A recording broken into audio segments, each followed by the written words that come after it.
नमस्कार, माझे नाव दीपेश मनोहरलाल. मी आता 9वी शिकतो. माझ्या शाळेचे नाव श्री आप्पासो आत्माराम दगडू देवरे माध्यमिक विद्यालय विक्रम. नमस्कार. मी आज भविष्यात विकसित भारत होण्यासाठी एका विद्यार्थ्याचे मत या विषयावर तुम्हाला माझे विचार सांगत आहे. भारत एक असा देश आहे ज्याने जगाला संस्कृती, ज्ञान आणि मानवतेचा संदेश दिला आहे.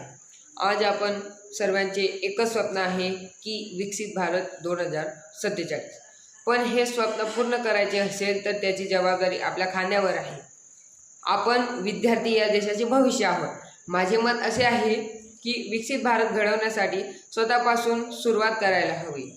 आपल्या दृष्टिकोनात, आपल्या कृतीत, आपल्या सर्व विचारात आपल्याला हा बदल करायला हवा. आपण सरकार काय करेल याच्यापेक्षा आपण देशासाठी काय करू शकतो हा प्रश्न स्वतःला विचारला पाहिजे.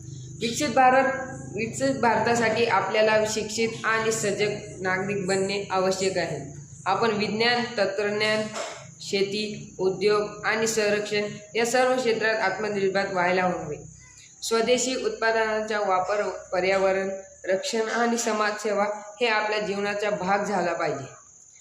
पण सर्वात महत्त्वाचे म्हणजे आपल्यामध्ये देशप्रेम आणि प्रामाणिकपणा असला पाहिजे.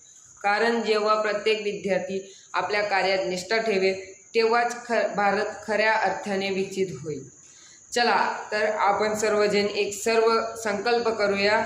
आपण शिक्षणाने, परिश्रमाने आणि विचारांचे भारताला त्या उंचीवर नेऊ जिथे भारताकडे प्रेरणा स्रोत म्हणून पाहिल. धन्यवाद. जय हिंद.